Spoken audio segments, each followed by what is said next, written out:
कहानी शुरू होती है और हम एक लड़की को देखते हैं जो आज रात बिना अंडरवियर और ब्रा के सो रही होती है। और जब ये लड़की गहरी नींद में थी तभी कोई इसका ब्लैंकेट खींच लेता है। तभी अचानक उसकी आँख खुल जाती है और वो जैसे ही चेक करने के लिए उठती है तभी कोई पीछे से उसके बालों को पकड़कर उसे बेड पर नीचे पटक देता है। और ये सब करने वाला और कोई नहीं बल्कि उसका पिता था। लड़की अपने पिता से कहती है कि आप ये सब क्या कर रहे हो, लेकिन उसका पिता कोई जवाब नहीं देता और अपनी बेटी के बदन को गंदी नजर से देखने लगता है। अब वो अपनी बेटी के शरीर को देखकर कहता है मेरी बेटी कितनी बड़ी हो गई है। ये सब सुनकर लड़की डर जाती है। अब उसका पिता उसके बालों को छोड़कर उसके गालों को टच करने लगता है। लड़की घबराकर ये सोच रही थी कि उसके साथ ये क्या हो रहा है और ये सोचकर वो रोने लगती है। तभी उसके पिता वहाँ से चले जाते हैं। अब अगली सुबह उसकी माँ उसके लिए खाना बना रही थी और यहाँ हमें पता चलता है कि इस लड़की का नाम मैरी है। और मैरी सोच रही थी जो भी कल रात उसके साथ हुआ उसके बारे में उसकी माँ को बताना चाहिए या नहीं। पर तभी उसके भाई और बहन आते हैं और उसके पीछे ही उसके डैड आते हैं, पर वो ऐसे बर्ताव कर रहे थे जैसे कि कुछ हुआ ही ना हो। अब मैरी ये सोचती है कि कल रात तो ये मेरी ही लेने वाले थे और अब ऐसे नाटक कर रहे हैं जैसे इन्होंने कुछ किया ही ना हो। ये सोचकर मैरी यहाँ से उठकर चली जाती है। अब यहाँ पर उसकी मॉम खाना लाती है और उसे टेबल पर जोर से पटक देती है और ये देखकर सब हैरान रह जाते हैं और उन्हें कुछ समझ नहीं आता।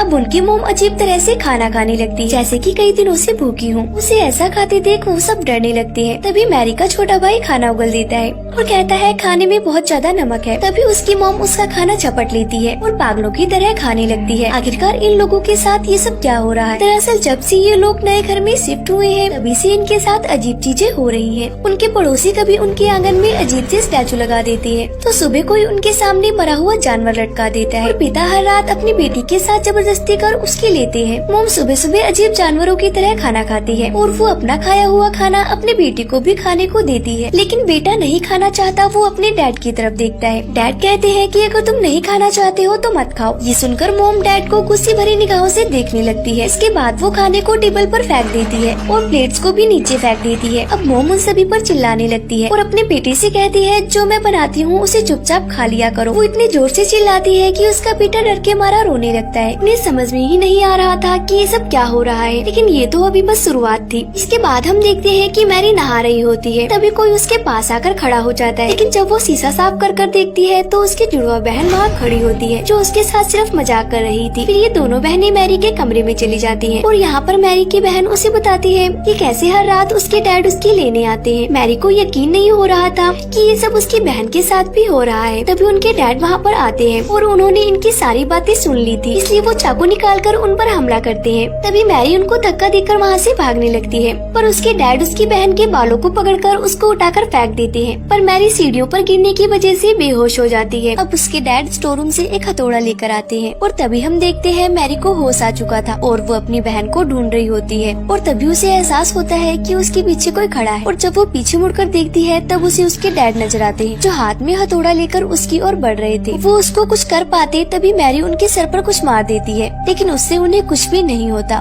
पर डैड गुस्सा होकर मैरी के ऊपर हथौड़े से हमला कर देते हैं, लेकिन मैरी नीचे झुक जाती है जिससे हथौड़ा दरवाजे पर लगता है। तभी नीचे से किसी की आवाज आती है जो मैरी के डैड की थी जो नीचे से ऊपर आ रहे थे। तभी यहाँ जो आदमी था हथौड़ा फेंककर दूसरे कमरे में चला जाता है। अब उनके डैड ऊपर आ जाते हैं। अब फिर से डैड को देखकर दोनों बहनें घबरा जाती हैं। फिर डैड दरवाजे पर लगे उस हथौड़े के निशान को देखती हैं और उन दोनों से पूछते हैं कि क्या तुम दोनों लड़ाई कर रही थी, लेकिन वो दोनों कुछ भी जवाब नहीं देती। जिसके बाद उनका भाई कमरे से निकलकर बाहर आता है। तभी मैरी कहती है कि तुम यहाँ से भाग जाओ। तभी वहाँ पर मैरी की मॉम आकर उस हथौड़े को उठाती है और उन पर हमला करने लगती है और वो काफी अजीब तरह से स्माइल करती है और टूटे हुए कांच के टुकड़ों पर चलने लगती है। नीचे से एक और लेडी की आवाज आती है और वो आवाज और किसी की नहीं बल्कि इनकी मॉम की थी। वो ऊपर आती है और उन सबसे पूछती है कि ये सब क्या हो रहा है, पर सब उन्हें देखकर डरने लगते हैं। अब अगले दिन डैड अपने भाई को घर बुलाते हैं जो एक चर्च का फादर था। फादर उनके घर पर आता है और उसको सारी कहानी बताई जाती है। रात में सब फैसला करते हैं कि रात को एक साथ एक ही रूम में सोएंगे, लेकिन आधी रात को छोटे बच्चे को टॉयलेट आती है और वो बिना किसी को डिस्टर्ब किए टॉयलेट में चला जाता है। तभी उसके जैसा ही दिखने वाला एक लड़का चाकू उठाता है और वो हमला करने ही वाला होता है। तभी उसकी नजर फादर पर पड़ती है और फादर को देखकर वो रुक जाता है। जिसके बाद सुबह फादर अपनी आँख खोलते हैं। इसका मतलब फादर की वजह से सबकी रात अच्छे से गुजरी थी और फादर इस घटना को अकेले नहीं संभाल सकते थे। तभी सारे सीनियर फादर डिस्कस करते हैं कि आखिर उस घर में हो क्या रहा है। फिर सभी फादर एक प्लान बनाते हैं और वो सब रात में एक कार से उनके घर में जाने के लिए निकल जाते हैं, लेकिन रास्ते में एक कुआं उन सब पर हमला कर देता है जिससे उनके उनकी कार का एक्सीडेंट हो जाता है। दूसरी तरफ डैड मैरी को एक बेड से बांध देते हैं। तभी फादर जख्मी होकर घर के पास पहुंच जाते हैं और बताते हैं सभी फादर की मौत हो चुकी है,